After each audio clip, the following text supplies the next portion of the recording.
Hey, it's okay. So welcome back to another video. So I know I'm a little bit late from Mental Health Day, but I did an interview with our local Rotaract Club, and I just want to share with you guys. So hopefully you get something from this. It's a bit long, but so worth it. All right, guys. So, good evening. Okay, so I am your International Service Director for the Rotaract Club of St. Andrew, Jamaica. And I have with me today Camille, our distinguished guest, who's going to talk to us today a little bit about emotional self-care on this day, October 10th, which is recognized as International Mental Health Day. So, Thank you for Cam, having me, Jason. sorry, go ahead. And I said, thanks for having me. I'm Yes, yes, happy to that's so be in cool. this space. Yes, awesome, awesome. And we're happy to have you as well. So it's a little background on Camille. So she studied psychology and she actually has a page. It's okay, 876. I'll be sharing that. Well, can I pin that? I can pin that, right? I think so. I'm hoping you're the one that's good on the live. This is my first, so. Yeah, hey, it's my first too. Oh, okay. So we'll be learning together. No problem. Yes, yes. So we are going to do lives for the first time together. So I'm gonna see if I can pin it. Yes, there we go. Perfect. Yeah. Right. So guys, I have her page pinned, and pretty much she shares wellness tips. Just everything around basically curating your space and protecting yourself, bettering yourself and your mental well-being, and giving tips as to how to move towards a better you all around, essentially. All right, so definitely go check that out. And that's the whole reason why we have her here today, right? So again, just to refocus, the topic we're focusing on today is emotional well-being, right? First, we're gonna make it open-ended. We'll take questions even from the audience and everything. But Camille, if you would like to start, tell us what is emotional well-being. Sure, no problem. All right, so for me, emotional well-being is being able to produce like positive emotions and thoughts and feelings and a mood that's able to allow you to cope through your daily activities. Because you know, things happen all the time. Life ain't a bed of roses most of the times. So we need to be able to manage our emotions in a positive way so that it doesn't affect us negatively in our, our daily activities and how we interact with people. And I find that resilience is one of those things. Like if you consider yourself a resilient person, you're already on your way to becoming emotionally well. Okay, let's look at definition. You find that people t- people typically associated with mental wellness or mental well-being, they're often resilient or the strong person, right? Hmm. Is Why is that? Why do you think that's so common? Why it's what? Just repeat that Why for do you me. I think didn't hear that. yeah, why do you think that's like the most common thing that people say about, people that are maybe going through things, that they're strong, or how do you like sort of break that down? Well, I mean, there's nothing wrong with saying that someone is strong or, the person is a resilient person.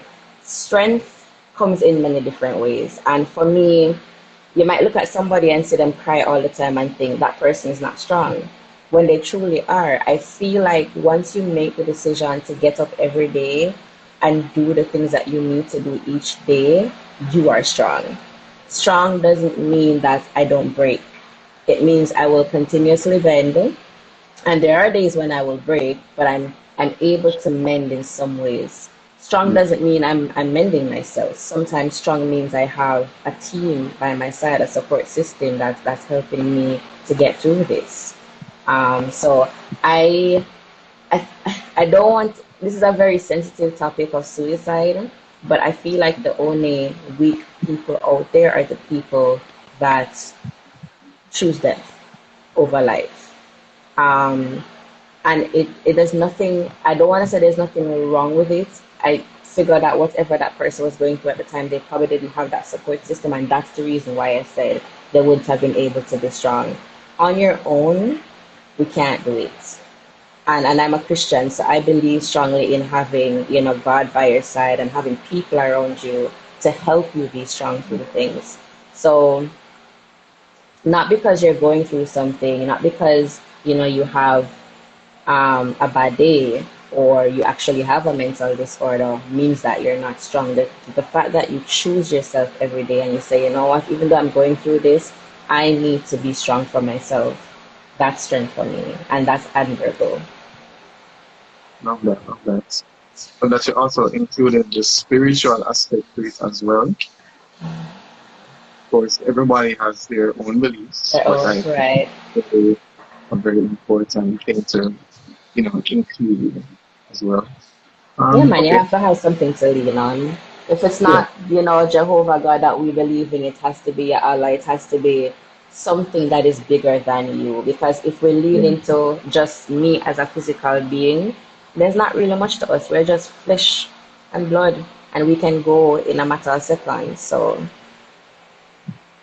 Yeah, I agree. And even the aspect of leaning on your peers or the support systems, the fact that you're just not alone, I think that's a very important distinction as well. mhm. Okay. So the next question I'm looking at is because the topic again is emotional self-care. How would you define emotional self-care? Well, well, I'm big on the self-care, that's for sure. Yeah. I'm gonna be honest, I am not the strongest in terms of emotional self-care. I practice mostly physical self-care, so you exercise and so forth. Um, but basically what it's an act.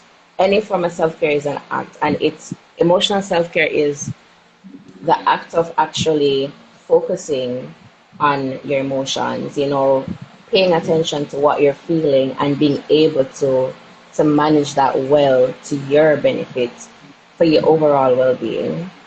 Mm. So whereas you might think of yourself as going out to get a pedicure for a female, or you might go play some football with some friends and that's your quality time. And yes, that is your physical. Spending the quality time with persons actually does help your emotional self-care. So that's the act in and of itself. But we have to look within. That's the first step. Okay. That's a good segue into my next question. Um, if we're looking within, right? How how would you be able to identify if there is an issue? Like, if I guess we're focusing on emotional self-care, but how would you identify if there is an issue? What do you think are like some signs that there is a problem? Sure. Well, when it comes down to the looking within, that takes some time. It's not gonna come easy for Mhm. everybody. Not all. But if you're a mindful person and you have your mindful practices, I find that it's easier to see the signs. You tend to identify things like, how am I feeling today?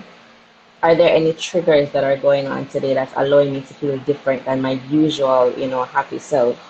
Do I feel physical physically different? Do I feel, like a weight in me? Do I feel any signs like sweaty palms or an uneasiness? Little things like that you can pick up over time if you are mindful. But for persons who aren't able to pick that up right away, it's better to have, as I said, a support around you. Your Mhm. friends, and I'm talking about your real friends, not just people who you hang out with and one person says something to you and then you go and you run with it and you say, Lord, all these things are wrong with me because this one person thinks that. No, it's having a select group of people in your life that you can depend on to show you when something is off. But sometimes we don't see it ourselves. Sometimes we're just so busy going back and forth. We're doing work, we're getting home, we're taking care of the kids, we're doing everything that we are supposed to do as a functional human being. And should I put air quote functional? And Yes. it's the people around us that are able to stop and say, are you feeling okay today? I noticed that you've been a little off. I noticed that, you snap a little more at me for simple little things. Mhm. I noticed you haven't been doing the things that you normally do. Why are you not going out with us anymore? And it's when they say these things that you have to stop. You have to stop. You have to pause the busy life and look within. And I keep repeating looking within because it takes some introspection. You can't go through life without introspection and expect that you're going to understand yourself in order to work on that emotional self. Yeah. Okay. Yeah. I agree.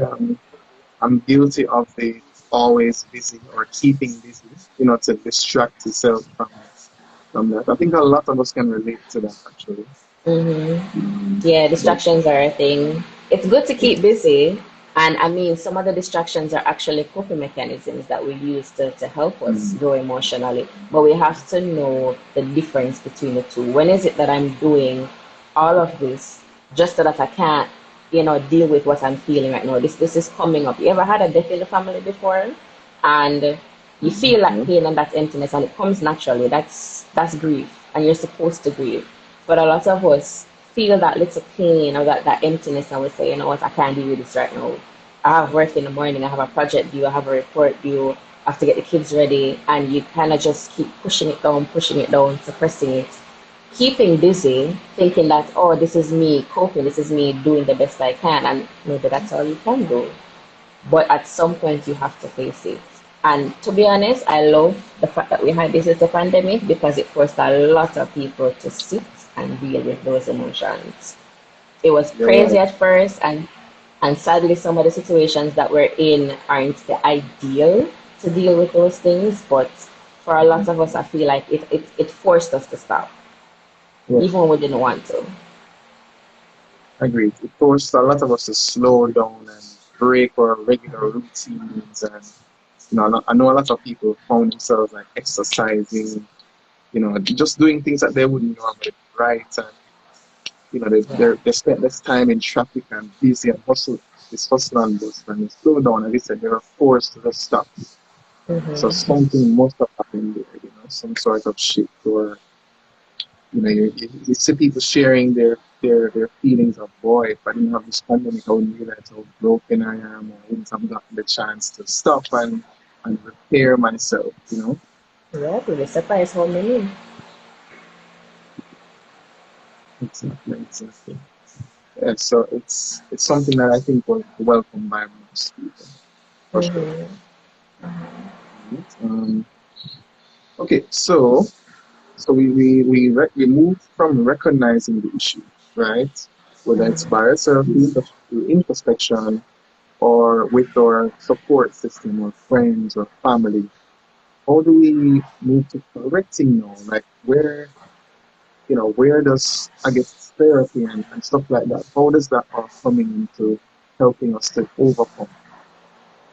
Okay. Well, in dealing with it, because I mean, as they always say, the first step is identifying the problem. Some of us aren't able to identify it through friends or on our own.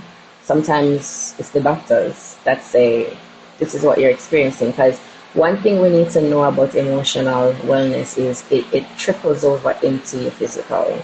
It trickles over into your mental very quickly.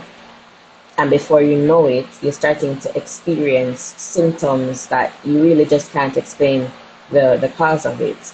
Most of the time, it's our emotions. It's what's going on the inside in our hearts. Um, so I want to share a little personal experience. For me, I suffer from anxiety. That's something that I have always dealt with, and even before this forum, I went through my share of anxiety. And originally, I was diagnosed by a medical doctor because I wasn't going to seek therapy. That was, the taboo thing a couple of years. I think it was Mhm. about 5 years ago. It was still taboo back then. Nobody wanted to say, oh, I went to therapy, or this is what my psychologist or my therapist or said. And I personally didn't think I was going through anything. I thought I was just dealing with life, and life was hard and work was hard, and that was normal. And it truly is. A lot of us go through things on a daily, and some days you just can't handle the weight of it. We're only human. That's one big thing I need people to understand. We're only human. We're sharing a lot of these issues. We're not on our own. So we don't need to sit and feel like the world is our burden to bear. There are always avenues to visit. So for me, I was just getting sick very often. I had a lot of stomach problems and headaches. And I went to the doctor, and my doctor said, "Do you realize that this is anxiety that you're going through?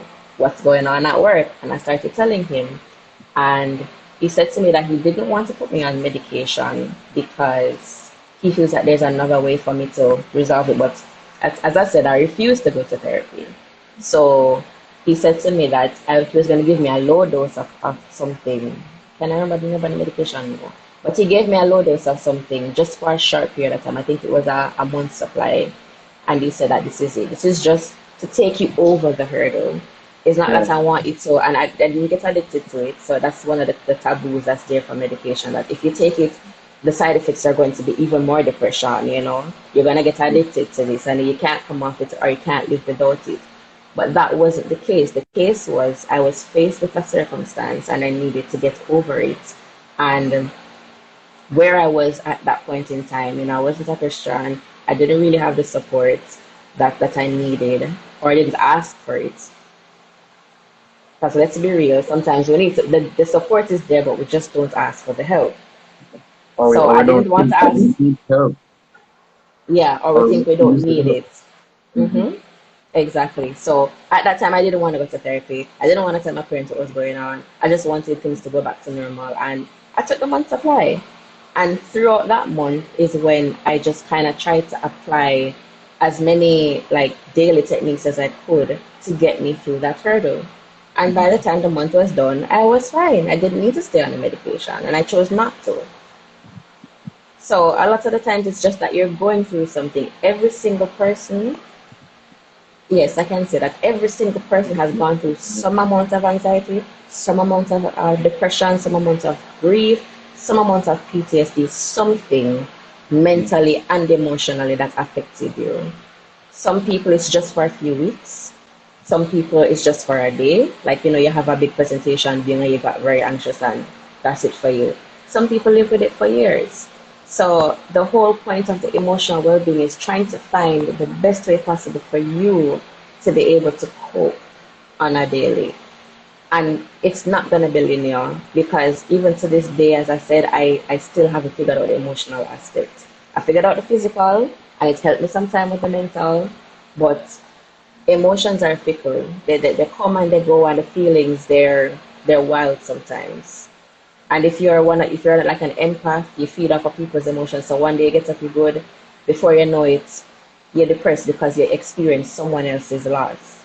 So it's just something that you're kind of trying to regulate throughout your daily habits. I think I lost track of where I was going with this. No, no, no.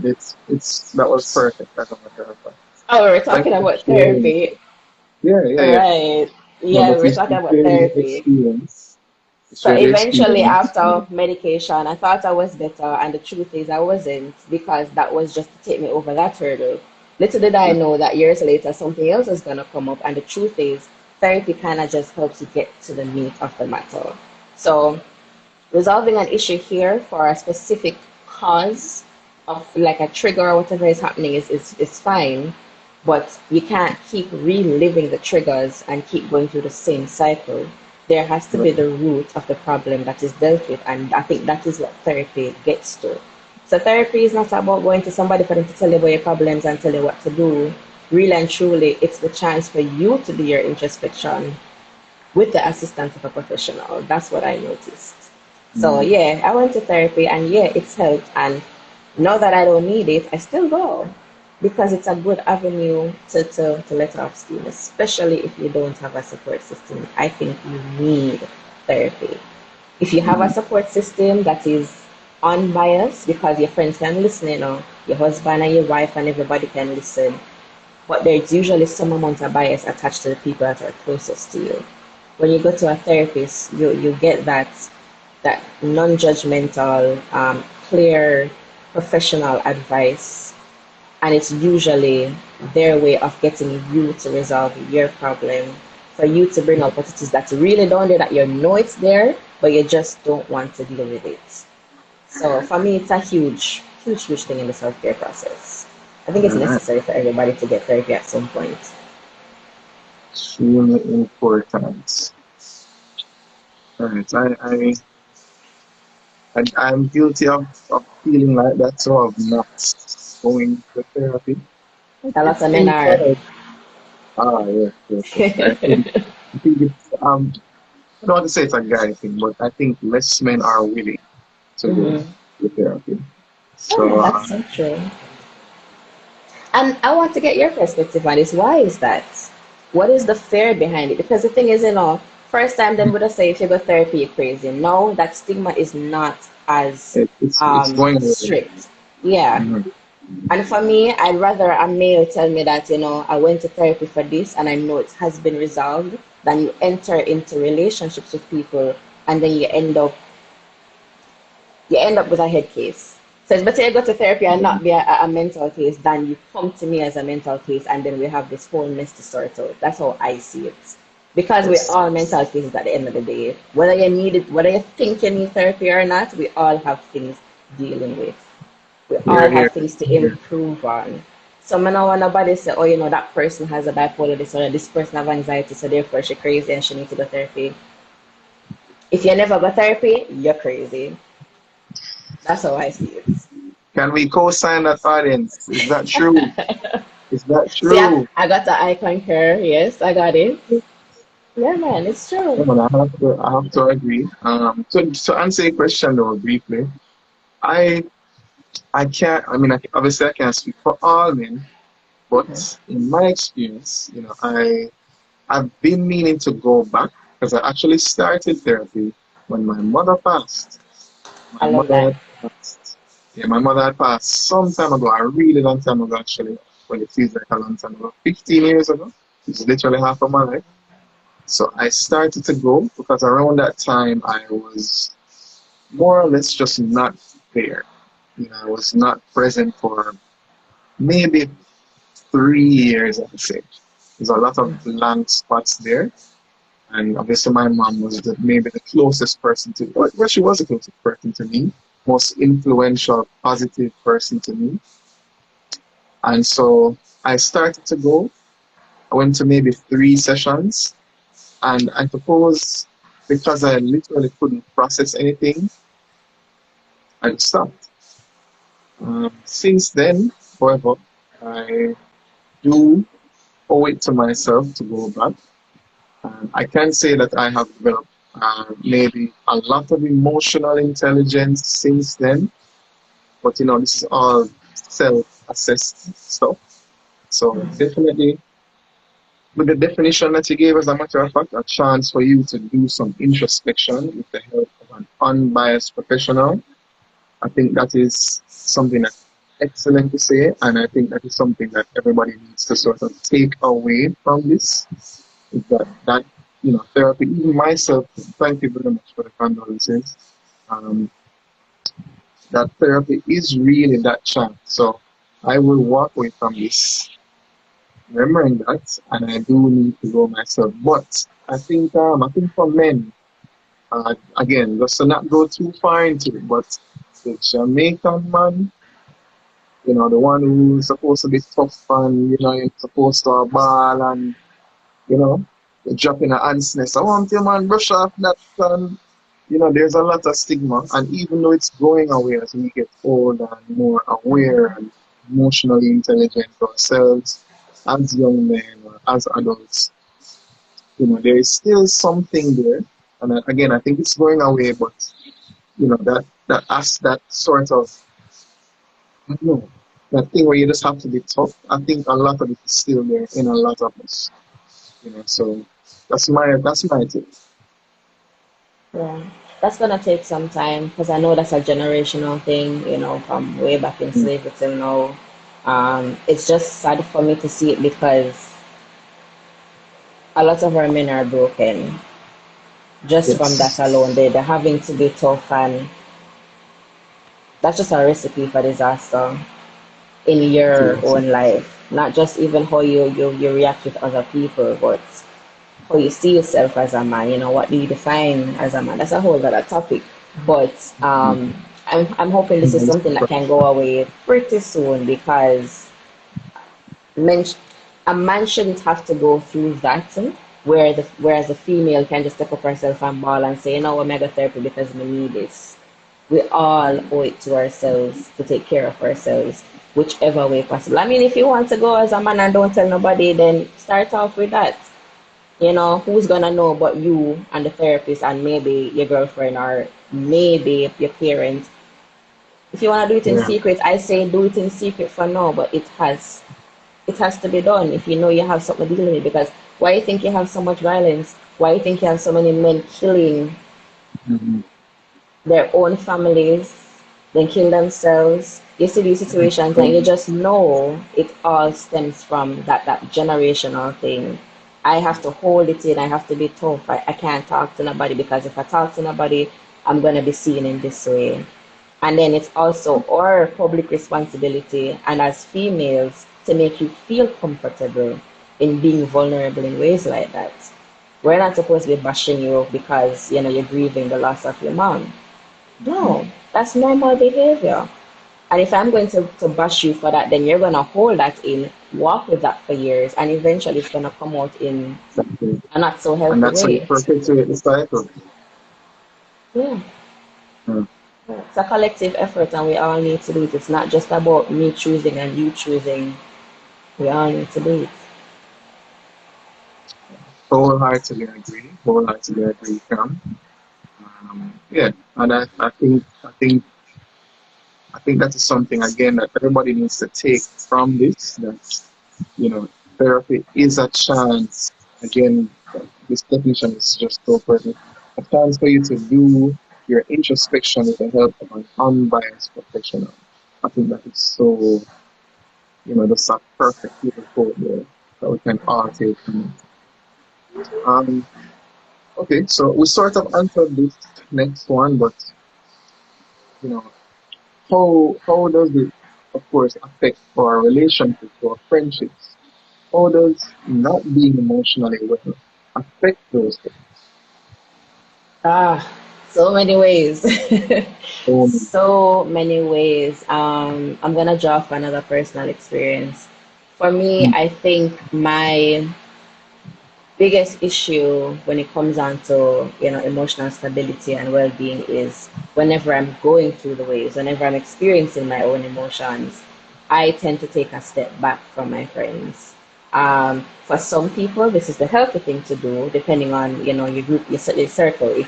If your mm, circle is the kind to allow you room and space for you to introspect, to meditate on it, to just kind of go through what you need to go through, that's fine. But again, no man's an island. We all need at some point a support. And what I find is it's a cycle.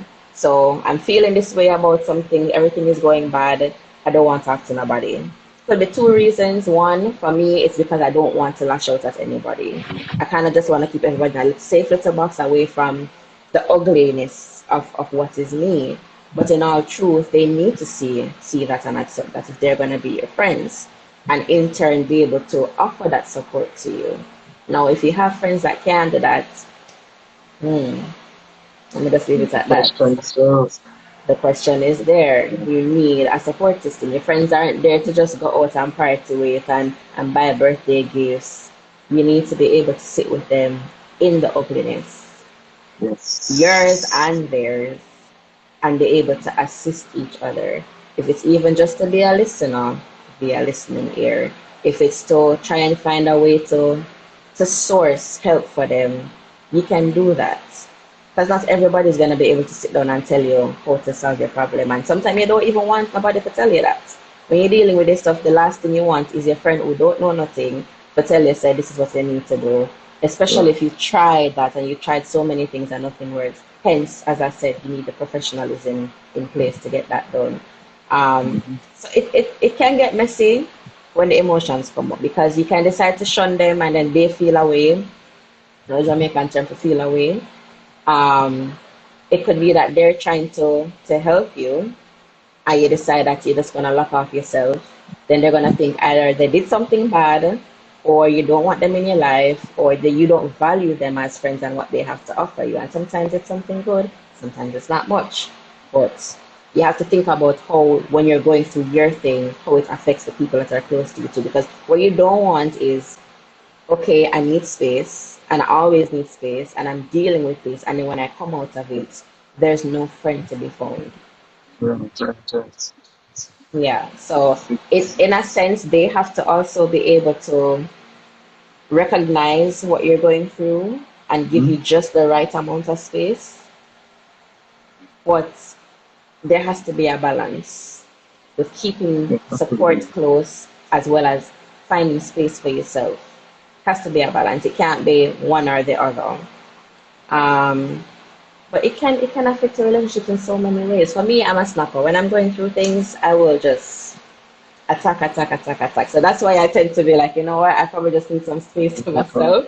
Right. Yeah. That's how I learned whenever I need the space. When I start getting very irritable, it's a Mm. sign. And that's how you have to do the introspection. This is what I experience when I'm going through something, and this is what I need. And it's only about you. It can't be about nobody else in that point. At that point, when you're seeing your triggers and you're identifying them, you have to know what's best for you and set your boundaries and stick to them. Mhm. You can't think, okay, it's my friend's birthday, and because it's her birthday, I need to be there. If you don't have the emotional capacity to socialize and to be everything that you are used to being, you have to set that boundary for yourself. If they're your friends, they will acknowledge that it's just bad timing and you're going through something, you need that time. They won't hold it against you, or they shouldn't hold it against you. Mhm. But it's a whole balance play when it comes down to friendships and relationships. Especially if you're in the space with the person. So like if you're living with a spouse or you have kids, I can't imagine having a child and being not emotionally well. Um, that's That's very probably the true. only person in the world who you're gonna have to be like, you know what, I'm having a crappy day, but kind of have to tend to this To be person. there, yeah. Yeah, so that's another ball game when it comes down to balancing your Okay. relationships.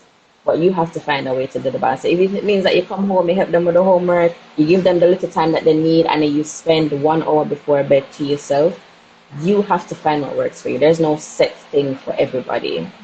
Um, but yeah, it takes a strain on the relationships, and we really just need to be open and honest with ourselves and with the people that we're dealing with. Communication is huge. Say what you're feeling, say what you're going through, and if you can't say it in the moment, say, just give me some time. Let Yeah. us be compassionate towards each other. If somebody is going through something, though, don't be like, oh, you always I go through something. No, this is their season of Insensitive. Can be grief. Let them insensitive. grieve. Yeah. So it's a balance. Yeah, I think the touch on the communication really important there. Friendships, even just in general, they require, especially the closest and the truest of friendships, require very tough and honest conversations. Yeah. You have to be able to, in the best way possible, you have to be able to hurt or feel hurt when somebody expresses that honesty with you because that's what you need, you know. Hmm. And going tying that back into mental wellness, you have to be able to express that to your friend. Your friend has to be able to understand what you're expressing or at least have a conversation around it. So the capacity, the patience, the grace, as somebody said, extending grace to yourselves and to others is extremely important. And of course, even the boundaries aspect that you mentioned, hey, I can't do this right now, give me some time, you know, or hey, I can't make it to this social outing right now because X, Y, you know, so important, so important. All right. love our doing so far with this whole live. Again, I just want to say welcome to everybody. That's still like 17 people in. So thank you so much for being with us. Again, this is Camille, our wellness advisor for this evening. And yeah, so now the next thing that we wanted to move to, we touched this briefly as well, but what about, maybe healthy distractions? So as you said, like hobbies and stuff like that. Like what part do they play in emotional therapy? I didn't hear that. Could you repeat that for me? Sure. Saying like what do things like hobbies and extracurricular activities, what part do they play in emotional well-being? Okay, so the hobbies, as I said, they can be a beautiful distraction. Sometimes that's all they are. So you have to be careful how you're approaching your hobbies. Is it that I'm doing this to overshadow what I'm feeling? Am I doing this to keep busy just because I can't bother to deal with all of this right now?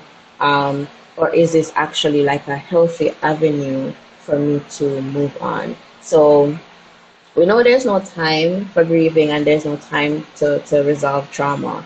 But say you've been dealing with something over and over again for a very long time and you figure, you know what? It's time to do something about this. So you acknowledge the problem, you seek therapy, and I'm pretty sure your therapist, if they didn't tell you at any point in time that you need to find a hobby, they should. And that's probably if you're not already involved in things. If they see, though, that you're one of those persons who's already involved in everything on the face of the earth, you might get the go ahead to say it's time to slow down and take a step back from a few of those. So for the hobbies, it's always a matter of what can this do to help me? And you might think of it as, oh, it's just doing something to distract me, but a lot of the times the hobbies that we take part in can help.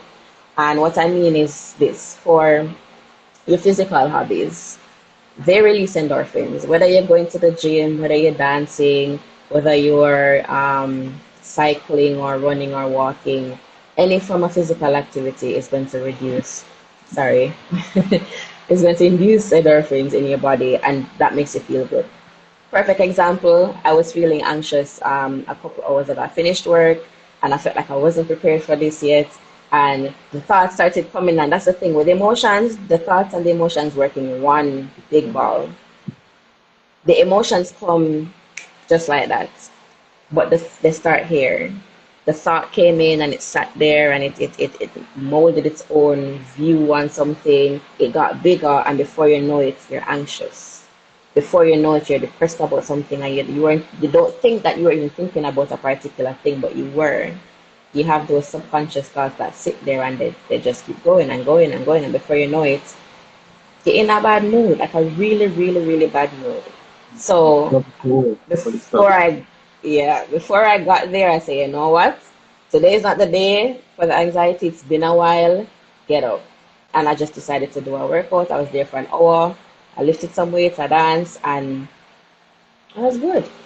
And I'm not saying this helps for every single person. Sometimes in the middle of your workout, you realize that, nah, because depression works like this. It's not like it's an easy fix. If you're actually suffering from depression, you could be trying to work out, and in the middle of that, the body is just saying, I can't go any further. So you have to find what works for you. For me, the dancing works because it's music, and music gives my mind a break from the thoughts. So you start listening to the music, you're dancing, you're feeling different. Even if the feelings are still there of what you had before, whether it's anxiety or depression, you're starting to feel a little tingling of something different. And that's what I mean when I said to be aware of what your body is feeling. It's not just about moving from point A to point B. It's about, when you're in love and you feel that little tingly feeling, it's focusing on those little things inside your Butterfly. body. All the butterflies that come up when you listen to Yeah. the music, that heart jump that comes up when you remember, oh, I have this thing to do. But kind of taking it back to the music because you know that's what's soothing you right now. So in a sense, the distraction is a good thing, but it depends on how long you draw it out. If it's just for a time And I'm just using this right now to get myself back into this headspace so that I can actually refocus and attack the things that need to be attacked. That's fine. The distraction now is something that you go gym every evening after work and you just don't deal with none of the emotions, then you know you have a problem. So the physical help with endorphins. Endorphins naturally lift your mood, naturally helps you, it assists in changing how you think about things and how you feel about things. Now you have hobbies that are creative, and those are the ones that I love because you actually get to utilize your mind. You're not Mhm. sitting and thinking about anything negative. All you're doing is using that creative power that you naturally have inside of you, whether it's the anger that you're feeling, the grief that you're feeling, you use it and you create something beautiful from the pain. And that's why I'm an admirer of art. Like whenever somebody can transform the negative into something positive or something effective, like really allowing it to help somebody else, like whether it's you're writing a book, you're singing a song, you know, you're creating a YouTube video, it could be anything at all. You create a website and you're proud of yourself for doing that. That's what I like about the creativity. When you do that thing and you can look at yourself and you feel peace within something that you did for yourself out of the trials, that's already a step, a huge step to emotional wellness because you've already identified the problem. You know exactly what to do to resolve the problem. I'm not saying you create the website and you're going to automatically feel better. You might feel better for a couple of days and then you kind of sink back into it.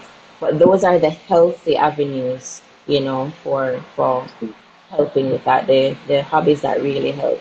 Sports help as a physical um, hobby, creative hobbies, and of course you have the mindful or the mindful hobbies. So I do yoga, you'd have seen that on my page. That's Mhm. something that helps for persons who meditate, and I don't mean worshiping no other god, hello, nothing here. Meditation really just meaning you stop for a second. If it's 5 minutes in your lunchtime, if it's 5 minutes before you get into work, if it's 5 minutes after you get from work, just to offload. So I don't want people to think meditation is this emptying your mind thing. It doesn't always work like that. What meditation does is allow you to acknowledge the emotions that you're feeling. And this is the whole concept of emotional wellness. It's acknowledging what you're feeling, sitting with that emotion, accepting it for what it is. It not good, it not bad, it just is.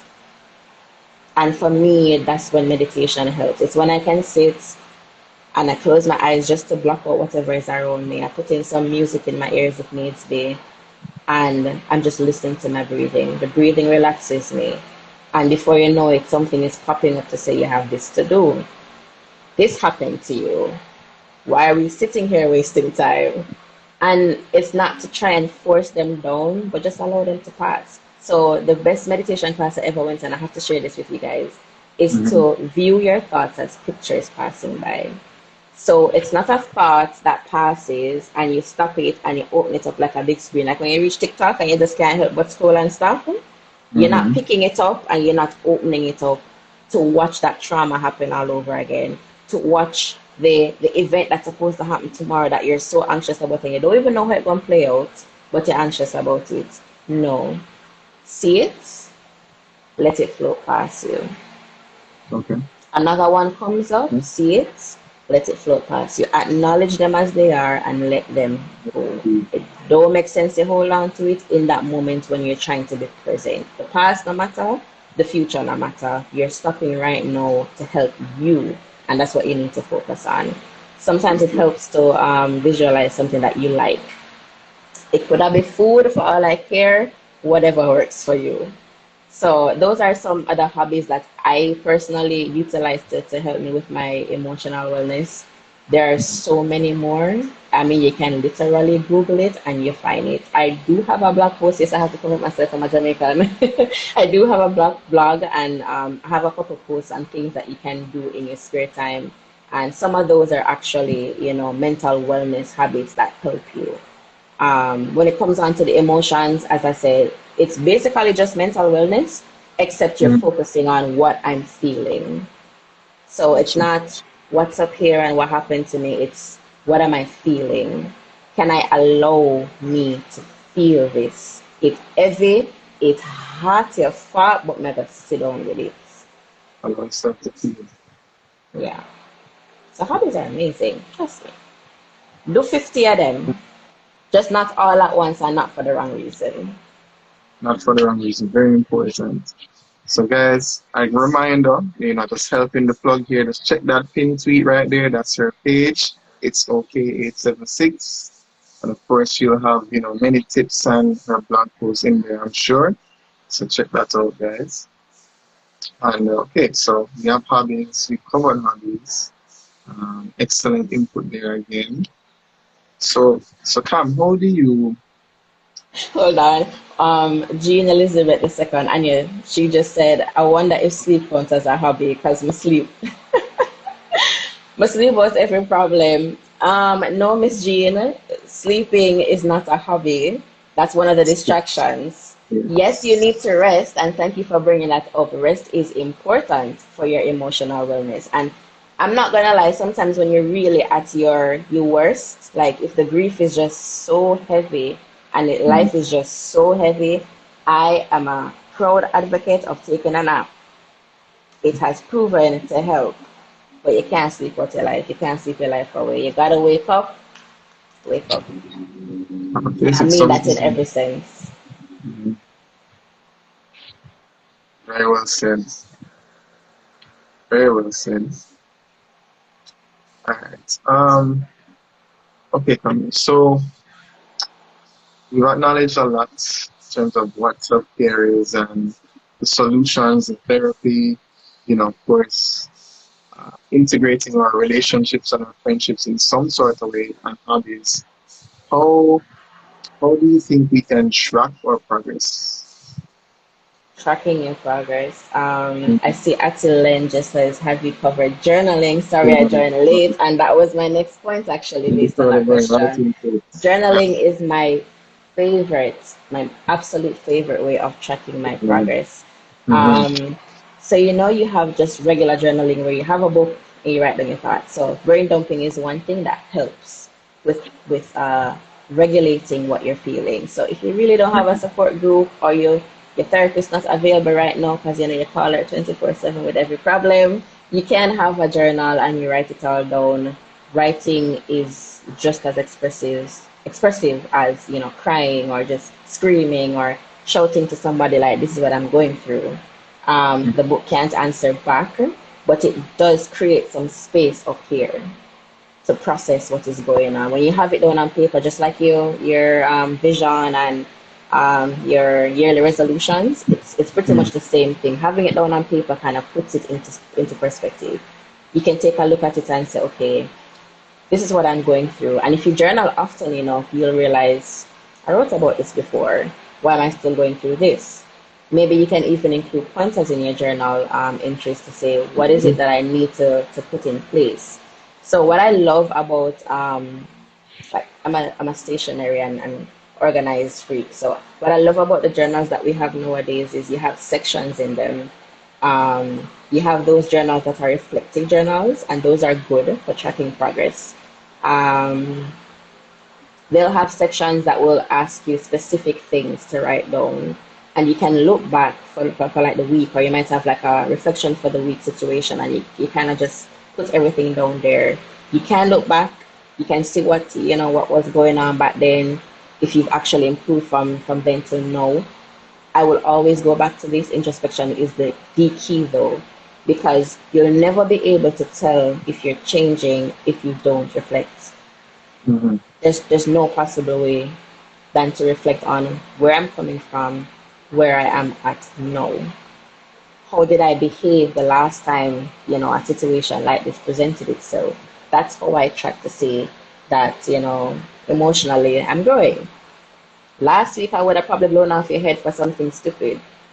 Now I don't have the energy for it. I'll just smile and let it go because it's you and God going to deal with it by myself. I don't have the space to deal with that. I have other things to do. Um, there are self-assessment tools online, like to help you track these things. Someone mentioned to me, one of my psychology friends, there's a PHQ-9 that helps you to screen depression. So you can actually go in and Google it and get access to the PDF. If you do want the PDF though, you can message me after this and I can have it to you guys. So what it does is it's just like those little personality tests that we did in psychology class where you fill out from most likely to least likely based on certain situations that you're experiencing, how you're feeling right now. And then say you reevaluate yourself 3 months from now or a couple of weeks from now, you reassess and you see Mm-hmm. if your score is improving on the emotional wellness or not improving. If not improving, you gotta go see a therapist. And I mean that in the with the utmost respect. You need to see somebody and Yeah. get that sorted out. It's just like if you have a flu, if you're sick, you need to get it checked out. You don't want to sit there until you die. And yes, mental illness can kill you. Don't let it sit there and you think, oh, just my mind, it's just how I'm dealing with things right now. It can kill you just as quickly as a heart attack. I kid Mm-hmm. you not. And then the one for anxiety is GAD 7. So as I said, guys, if you want access to these, you can just shoot me a message after, and I can have those to you. But there are lots of things online now. I mean, thank God for Google. Assessments so that you can go on and basically just see where you're coming from, rate your score in terms of emotional wellness, mental wellness, and you can track yourself that way. But what I don't want people to think is when tracking your progress, it's never linear. It's never linear. So don't think that's okay because I backtracked. I've been making progress over the years, yes, and this year I just happened to backtrack like a big slide back. That it's something huge and big and negative, and you give right up. Don't give up. Yeah. Please do not give up. This is bound to happen. I've never seen anyone who is mentally well and emotionally well who's never had a moment where it all just fell apart again and they feel like they're starting over from square one. It's Mm-hmm. gonna happen. We're human, we're gonna make mistakes, life will happen to it, but we can't let it beat us down. That is where the strength comes in for me. When you decide to let that beat you down, there's Then nothing left in life for you. Yeah. So um I would say that, you track your progress by journaling. That's a good way. You have your assessment. That's a good way. Um, and sometimes it's good to have an accountability partner. mm-hmm. Sometimes, if it's just even that one friend that you know going to tell you the honest truth, no matter how much it hurts, have that person, just kind of watch you. Let them know that, you're going through something. You're trying this to make it better, but you need to know if at any point in time you have you know, let go and let loose, and you need somebody to drag you. Yes, Hold on for yes. Makala, be my friend. Amen to that one. Amen to that one. That was my next question. The tools. So the tools are actually in that answer.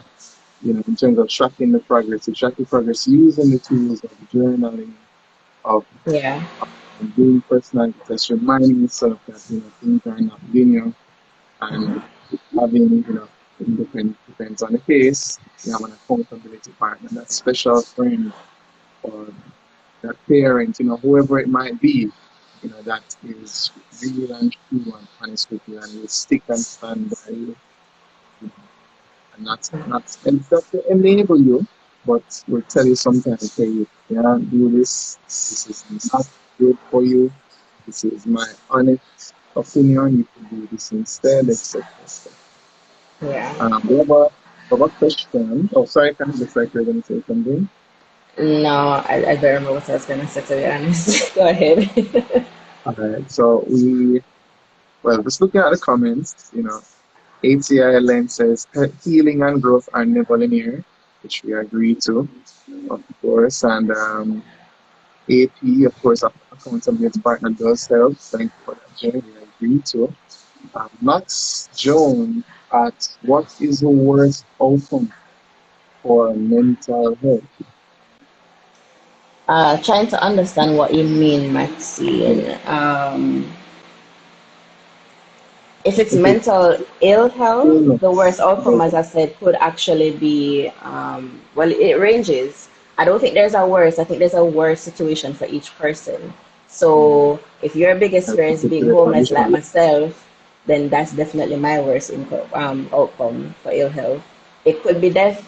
It could be that you work yourself up to a point where you actually suffer from a physical reaction, meaning a lot of people get heart attacks and they don't realize Yeah. that was the cause. Mm. It wasn't the diabetes and it wasn't that you ate that sugary thing. It's that you really weren't taking care of yourself mentally and emotionally, and the stress gets to you. Matter of fact, half of our illnesses, like 50% of it is because of how we take care of our mental self. You could have diabetes and you're stress free and nobody would know you have the diabetes. But you can clarify for me, Martina, a little bit on what is the worst outcome, because for me, the health is the good thing, so I'm not really sure in the terms of worst. So just shoot me a message and let me know what you meant. But as simply AV responded and said death. So I think we're all thinking along the same line of mental ill health. Yeah. That is pretty much it. Death in any way. So whether it's suicide, whether it's a heart attack, whether it's you just choosing not to live life, because existing and not living is death to me. That's not a Yeah. life to Just live. giving up Just and giving laying up. to Yeah. the powerful stuff. I have to avoid that at all costs. We Yes, must please, avoid it. guys. There are so many avenues. Like for me, I thought it was like way too expensive to do therapy. Um, But you do have people out there who are willing to serve, their purpose on this earth by not charging an arm and a leg. I mean, some people study this and they kind of have to make a living. They're going to do what they studied and therefore they have to charge some amount of money to make ends meet, just like you and I. But you do have people who provide services. I don't know if you don't mind if I just jumped in with some of these, because I was researching Yeah, and go ahead. everybody's posting for Mental Health Day today, and they I think it's a Ministry of Health. They have a One Love hotline that you can call. Yes. So it's Okay. I don't know if you want to jot this in for the chat for me, please, and thanks. Yeah, sure. As a matter of fact, just on that same note, Oh, there's you like have a it. text message I got from them. I got like a Ah, text message from perfect. the Look at Ministry of Health. God. Look They're at like, God. today, I did a screenshot. It's like today, October 10, World Mental Health Day, and beyond. Do your share. If you have someone, if you or someone you know has a mental health challenge, then call 888 New Life. New So, life. Yeah, and there's a One Love as well. So it's the same 888 One Love. And then you have other like Instagram pages on here that they share a ton load of information that you can get from them guys in terms of physical places that you can visit, names you mm, can visit, names of people you can visit. So one of them is think MH underscore JA, so that's Think Mental Health Jamaica. I love mhm. their page. They actually have a section with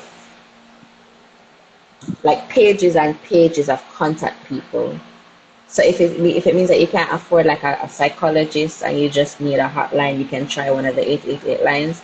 But if it's that you really want to just get sat down with one of those one-on-ones, you can visit them. You have My Mental Vitamins, and that is one of my tutors from UA. That's Veral Billet. He's really good as well. Um, and you have Jamhan underscore JA. That's Jamaica Mental Health Advocacy Network. They also have a ton of information on their page. So trust me, the avenues are there. It's just for you to really seek it out. And you even have like online from like international. Like did you ever see those better health things come up? You have apps that you can use, like meditation apps. I use Is a a lot great of one too. those. Yeah, and that's also one of the ways. That's one of the ways you track yourself, guys. Like it's a lovely tool to have, just like when you have your morning devotionals or your music apps that you visit every day. You can download one of those apps, like a meditation app. You have Inner Hour. It's like a journaling app and everything. So you don't have to worry about walking up and down with a book if you don't, you're not into that kind of thing. Yeah. Calm is a good one. Reflect is a good one. You just need to Google and you find them all. I kid you not. And So in those doing are that, very of course, helpful. you can. In exploring all those options, of course, guys, you can figure out which one works for you, which one doesn't work for you, and sort of curate your emotional well-being tools by figuring out what does and what doesn't work for you. Yes, and thank you, Laurie Sweet Paddling. Another someone, guys. She says you can talk to your church leaders also. And They they are top tier. If you trust your leaders in the church, they can be so helpful. I kid you not. Okay, so Maxine said question answered, will explain. Perfect. Yeah, so that is pretty much it all for right. me. Uh, yeah. So thank you again. I I mean, there are lots of questions. I think we have covered really so much just in this short space of time. Um, this one is I'm sure you people have covered this one, but my last thing will be like, what is your just even in your own journey, like what is the number one takeaway for you in just in when it comes to emotional well-being and emotional wellness so far? What's your number one takeaway so far? If you can Number even pinpoint it. one, I think if I should like sum it up in one word, it would Mhm. be mindfulness. So, and I think I reiterated that throughout everything I've said so far. Like, understanding that you are not alone in this is big. Like, it is huge. You have to know yourself, know the things that you need, identify where you are at in life right now, because it not all going to be a bed of roses. It's tough out there, especially with the economy, inflation, and everything. It can be really tough, but Mhm. I feel like knowing that a lot of people are going through the same things as you and can actually relate, it helps.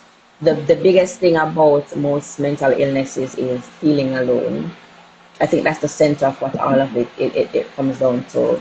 Whether it's the anxiety or the depression, the PTSD, the bipolar, whenever you're going through it in that moment, it just kind of feels like I can't do this because nobody don't understand what's going on and I can't get through this. Nobody can help me.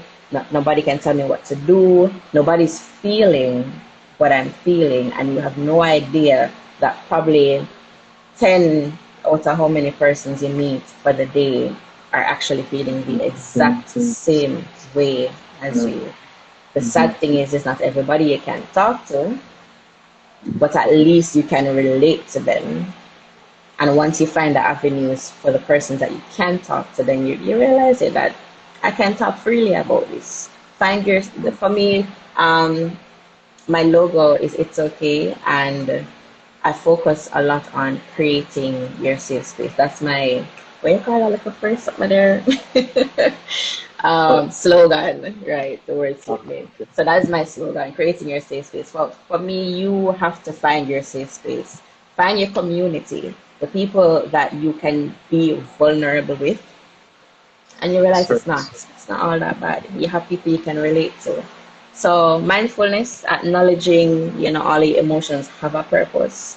They might suck and you might not want to experience them. That's the human reaction to them, but they serve a purpose. Just like when you put your hand on a hot stove and you pull away, the sensory nerves or whatever tell you that you don't keep your hand on the pot because it's hot and it can probably cause further damage. That's the Yeah. purpose of your emotions. Mhm. So acknowledging that, listen, if I don't deal with whatever this is telling me, I feel anger, what is it saying to me? I can't just sit down and stay in the anger and allow it to fester. It's a trigger to tell me that something needs to be done. It's a warning sign. So Yeah. Mhm. yeah, acknowledge them. Your emotions, as I said, your emotions are good. Them not bad. They're not right. They're not wrong. They just are, and allow them to be. Um, yeah, yeah. So Mhm. mindfulness. That's it. Mindfulness. Okay. All right. And real quick, I want to acknowledge Simply AV. Simple AV asks, I was going to ask, what do you do when you're feeling extremely demotivated to take action? Assuming, and I'm assuming the action that you're referring to is in terms of the therapy and the exercise and all the little things that we spoke about. It might even just to the day-to-day activities. Just the day, yeah, even that, just the day-to-day activities. Um, there are two things that you can do. Nobody's gonna beat you down if you take some me time. Personally, I think the workplaces need to start incorporating some sick leave specifically for mental health. I don't know who I need to talk to, where I need to go, but I think that's something that I want to be a part of. Um, Mm. if you're not feeling well on a particular day, whether it's physically sick, emotionally sick, mentally sick, just overall drained, you deserve to take the day. Now, I understand not everybody has days and everybody's circumstance different. And if you don't go out and make a money today, you might not be able to eat tonight. It's going to be hard based on your circumstance. But I personally think that if you don't listen to your body, and your body is including your mind and your heart, it's gonna tell you what to do. So just like Yes. how you can drop down because you're tired, is the same way you're gonna go to work and you're gonna try to pull yourself through, and it just gonna keep going downhill. I've Right. witnessed that myself. I dragged myself to work and I tried to do a thing, and all I did was damage the relationships with the people that was around me. Mm. Did not eat for the day because I still ended up feeling physically sick based on how I was feeling.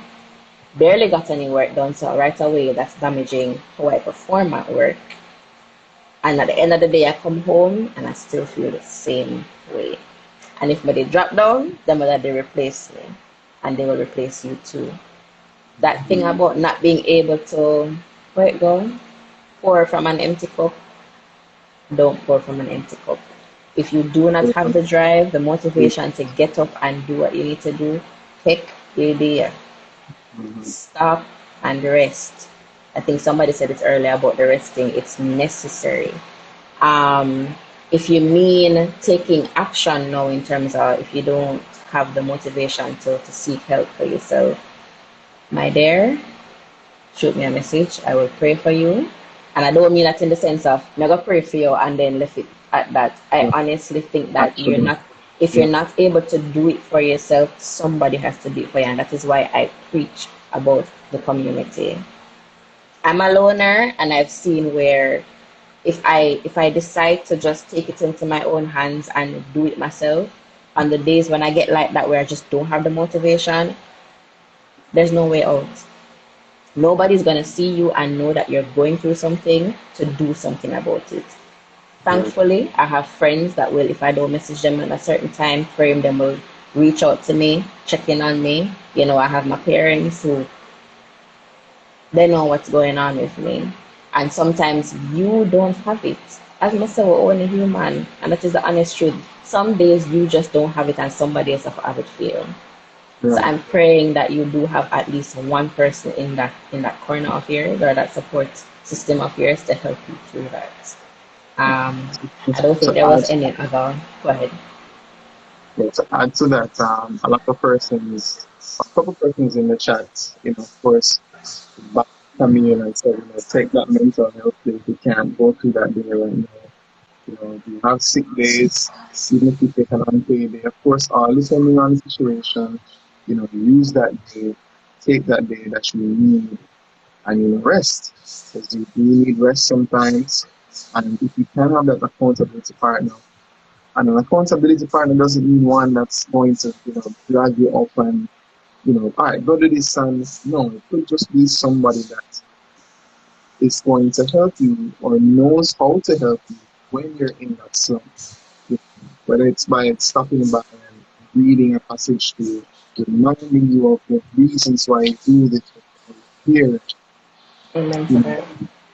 right, offering to encourage you by saying, hey, you remember when you did this and this is a happy moment, and just have those reminders of, just to remind you of, again, the strength, where where your strength probably will come from.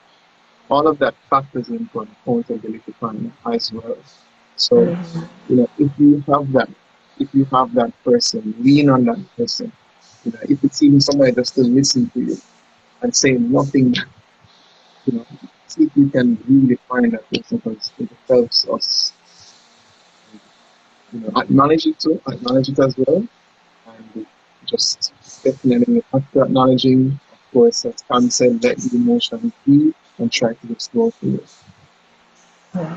I love that you mentioned that too because I've personally had my days when not even my friends can help me. So thanks for mentioning that my help comes from the Lord. There are days, I don't know if you guys saw that video. You know that girl with I don't know her name, the long hair that always did the nice funny videos with the angel and God above him? And she did one the other day with, you're looking to your left and you don't see your friends. You're looking to the right and you're not seeing a way out. And on a day like that, I just put in my gospel music. I'ma just lie down. Because some days I not have the energy to even pick up the Bible and say, I'm going to read a scripture. I'ma just plug in some music relating to the verses, obviously. That Mm-hmm. reminds me of who I am. That reminds me it's okay to rest. That reminds me that I have a shoulder and sometimes I don't have the strength. It Mm-hmm. cannot come from nobody else around me, and it cannot come from me. Some days you get up and you wonder how you're gonna get through the day. Some days you get when you wonder how you even made it through. We got God. So Yeah. it's gonna be rough on some days. Sometimes it's rough for a couple months. For some people it's been rough for years. I can't imagine. Um, but there's always a way. Have some faith. Reach out to people who can actually uplift you in times like this. Yeah, for sure. Doing that You know, empath thing now where I'm feeling this person's pain, so now I have to go find a way. Because that's the thing, you kind of just have to learn how you are and know what yeah, works for you. Sometimes it yeah, works, I agree. sometimes it don't work, but you have to at least have that one thing. I remember saying that to a friend a couple of years ago. What is your go-to? It has to be at least that one that if you sit down and you feel to the point of suicide, what is that one thing that pulls you from it? So I don't know if you've ever gotten to that point, but if you have, just try and remember what stopped me from going there and go back to that one thing. That one thing will save your life. Yeah, I agree. One thing, one person, in one moment, whatever it might One have that word thing. sometimes. Yeah, one word. And that could be a spiritual word, a phrase, a scripture. Just that one anchor. Sometimes we do have that. We can identify that if we can. If we have several, it would be great. And we could, learn to lean on those things. So simply underscore AV, me and Cam, and even everybody in the chat that's commenting, Jean and and Cherish, I believe, we're with you, and we want to extend our grace to you as well. And again, visit Cam's page. Her DMs are open, and she can definitely assist. All right, just remember that. All right, yeah. But All right, thank you guys. for this, guys. Honestly, you guys have been a blessing. And Mhm. I see Simply AV coming out with the things that like she knows what she's talking about too. I must commend her. So I realize that the people who are going through things are the people who have things to say. I Yeah, love yeah, yeah. that because through your pain comes something for somebody else. True, true. Yeah. So all my love goes out to you guys. With that said, I even want to highlight one of our own members, Rashida. She she did the bravest thing today and She identified even did. her own struggle and made a TikTok. She just made a TikTok video about what she's going through, acknowledging Mental Health Day, and just putting it out there that she wears a smile more of it, and that it's okay to do that, but it's also okay to share what you're going through, and it will help other people because in relating to others, and the last one there. But yeah, in relating to others, sometimes it really helps us go through. Oh, there we Go go. ahead. Can you hear me? Yeah, man, I can hear you. All right, great. Yeah. So yeah, and in just sharing our story sometimes in the public sphere, it really helps others to sort of relate to it and recognize that other people are out there that are going through the same things. And I would say that it even helps her too. It helps Rashida because it's her creative process, just as you highlighted earlier, Tom. It helps her to sort of release, and I'm gonna say that's probably a healthy release for her as well. So I definitely want to big her up.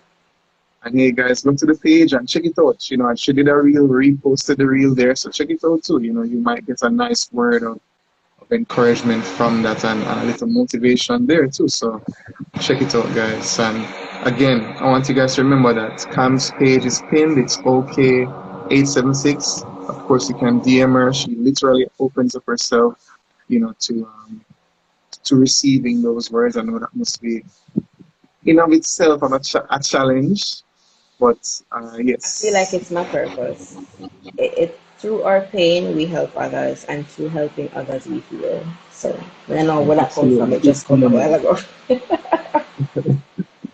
It is commendable. So again, if we I want, in wrapping up, we do want to absolutely big up Camille for taking the time out to share her words, her strength, her time, absolutely everything, her grace, just everything, her presence with us this evening. And everybody, thank you for sharing your comments. Thanks for listening. And again, just remember to be mindful. That's the biggest takeaway that she has had in her own journey. Just be mindful. Be mindful of your own thoughts, of your anchors, things that trigger you. Be mindful of your support system so you can even help others. It's an all-encompassing part of being mindful. So I just want to remind you guys of that for sure. And Camille, do you have any closing thoughts? I just want to let you guys know that I love you guys. Um, you are here for a purpose. I don't know what it is. Yes, huge love. I don't know what your purpose is. Maybe you don't know like myself, but in everything that you do, and this is a woman's thing, do it to the best of your ability. It might be hard, but try. You never know who's watching. You never know whose life you just saved. Just keep being you because you have something to offer. That's pretty much it. Absolutely, absolutely. All right. All right, guys. The tears, I feel them coming on. Yeah. Yeah, but guys, again, big up, and don't want to take any more comments evening. So thank you so much again, everyone, for being here. Share the hearts. Again, visit Camille's page. It's pinned right there. Don't forget. And have a wonderful, blessed evening, everybody. Remember to be mindful, okay? Be mindful, guys. Thank you, Jason. Have a wonderful night, everyone. Of course, you're all welcome. Thank you so much, guys. Take care.